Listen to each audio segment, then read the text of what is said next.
Algumas histórias não deixam apenas lembranças. Elas deixam marcas que ninguém pode ver. Aqui, revelamos as cicatrizes ocultas que moldam nossas vidas. Seja muito bem-vindo ao canal. Hoje, eu quero dividir com você uma história difícil, daquelas que a gente guarda por anos, achando que vai esquecer. Mas tem coisas que o tempo não cura. Prepare-se, porque talvez você se reconheça nesse relato.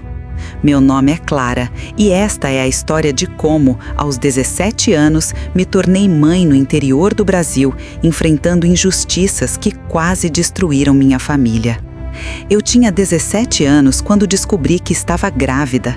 Morava numa cidade pequena no interior do Brasil, onde os olhares julgam mais rápido que as palavras. Meus pais, fiéis da igreja local, viviam para as aparências. Contar a eles foi como acender um fósforo numa floresta seca. Minha mãe desabou em lágrimas, como se eu tivesse morrido, e meu pai, com a voz cortante, disse: "Você escolheu esse pecado, Clara. Saia de casa." Minha filha, Ana, ainda nem existia e eu já carregava o peso de um erro que não podia desfazer. Sem ter para onde ir, procurei Lucas, meu namorado, também de 17 anos. Ele prometeu me ajudar, mas seus pais não sabiam de nada. À noite, ele me escondia no quarto, trazendo pão e leite às escondidas. Eu tentava entender como seria mãe sem dinheiro, sem apoio, sem esperança. Na escola, minha professora, Dona Márcia, me tratava como uma criminosa. "Pense na criança, Clara, não em você", ela dizia, com um olhar que me fazia sentir pequena. Cada palavra dela era uma facada, como se eu não soubesse o que estava em jogo. Certa vez, exausta, fui à igreja buscar ajuda. Dona Rosa, uma voluntária, me deu fraldas e um sorriso que aqueceu meu coração. Mas lá estava Dona Márcia, cochichando com outras senhoras, apontando para mim. Eu sabia que elas me viam como um erro. Será que eu era mesmo incapaz de ser mãe? Será que Ana merecia mais do que eu podia dar? Essas perguntas me perseguiam enquanto eu lutava para sobreviver com o pouco que Lucas conseguia juntar. Eu não sabia, mas o pior ainda estava por vir. Como alguém pode julgar tão rápido sem conhecer a dor do outro? Ana nasceu e tudo mudou. Ela era perfeita, com olhos que pareciam carregar o mundo. Mas a vida ficou mais pesada. Lucas e eu alugamos um quarto num motel velho, usando o dinheiro que ele pedia ao pai, mentindo que era para a escola. Eu queria voltar a estudar, terminar o ensino médio, mas quem cuidaria de Ana? Cada dia era uma batalha para comprar leite, fraldas ou apenas manter Ana aquecida. Eu me sentia uma estranha na minha própria vida, como se o mundo tivesse virado as costas para mim. Na escola, Dona Márcia parecia querer me destruir. Ela me humilhava na frente dos colegas, apontando minhas faltas, dizendo que eu estava jogando meu futuro fora. Eu queria gritar que estava tentando, que cada dia era uma luta para manter Ana viva. Um dia, ela me puxou de lado e disse: "Você acha que pode brincar de ser mãe? Essa criança precisa de um lar de verdade."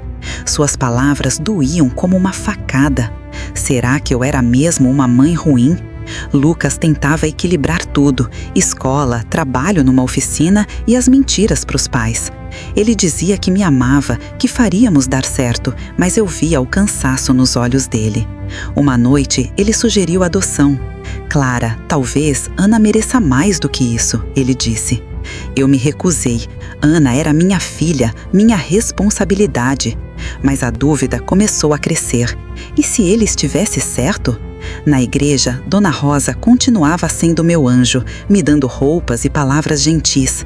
Mas eu sabia que pessoas como Dona Márcia me viam como um erro ambulante. Como provar que eu era capaz? Como convencer o mundo do meu amor por Ana? Se essa história está te tocando, se inscreva no canal e deixe um like para apoiar mais relatos como este. Um dia, enquanto trocava a Ana no motel, ouvi batidas na porta. Era uma assistente social do conselho tutelar. Alguém tinha denunciado que eu criava a Ana em condições inadequadas. Meu coração disparou. Olhei para Ana, dormindo no berço improvisado, e senti um medo que nunca conheci. A mulher entrou, fez perguntas, olhou o quarto. Você tem apoio, Clara? Quem cuida da criança enquanto você estuda? Eu disse a verdade. Era só eu e Lucas, fazendo o melhor que podíamos. Ela foi embora, mas deixou um vazio. Quem tinha me denunciado? Eu sabia que era Dona Márcia. Na escola, ela não escondia o desprezo. Fiz o que era certo pela criança, ela disse, sem me olhar nos olhos. Eu queria confrontá-la, perguntar por que ela achava que tinha o direito de decidir o futuro da minha filha. Mas eu só chorei, sentindo a injustiça queimar no peito. Por que ninguém via que eu estava lutando? Por que ninguém acreditava em mim? Lucas ficou furioso quando soube. Ela não tem o direito de fazer isso, ele gritou. Mas o que podíamos fazer? Éramos 2 adolescentes contra o mundo. Naquela noite, abraçados, prometemos proteger Ana, custe o que custasse. Mas o medo de perdê-la crescia a cada dia. Eu imaginava Ana sendo tirada de mim e meu coração se partia. Será que o sistema me julgaria incapaz? Será que minha filha seria arrancada dos meus braços por causa de uma denúncia injusta? Eu sabia que não podíamos continuar escondendo a verdade. Lucas precisava contar aos pais dele. Eles eram religiosos, rígidos e ele temia a reação. Uma noite, após o culto, ele me chamou para ir à casa dele. Meu coração batia tão forte que eu mal respirava. Levei Ana nos braços como se ela pudesse me proteger. Na sala, os pais de Lucas estavam sentados, com expressões sérias.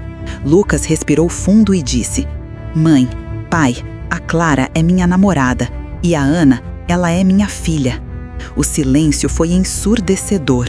A mãe dele começou a chorar e o pai ficou vermelho de raiva. "Você mentiu para nós esse tempo todo?" ele perguntou. Lucas pediu desculpas, explicando que tentávamos fazer o melhor por Ana.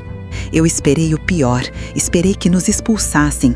Mas então a mãe de Lucas olhou para Ana, que sorria no meu colo, e seus olhos suavizaram. "É minha neta?" ela perguntou, com a voz tremendo. Ela pegou Ana no prolo e pela primeira vez senti um fio de esperança.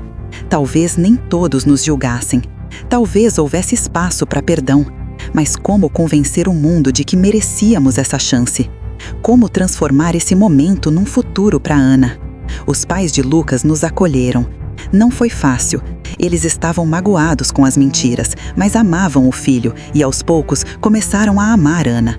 Dona Lúcia, mãe de Lucas, me ajudava com Ana enquanto eu voltava para a escola.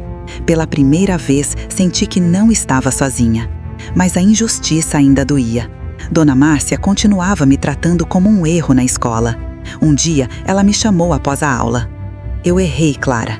Achei que sabia o que era melhor para sua filha, mas vi o quanto você luta."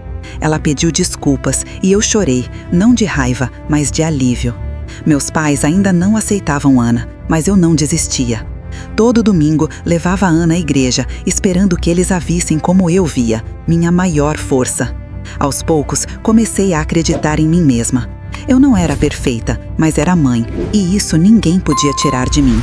A vida ainda era dura, mas com Lucas e sua família, eu sabia que podíamos construir algo melhor para Ana.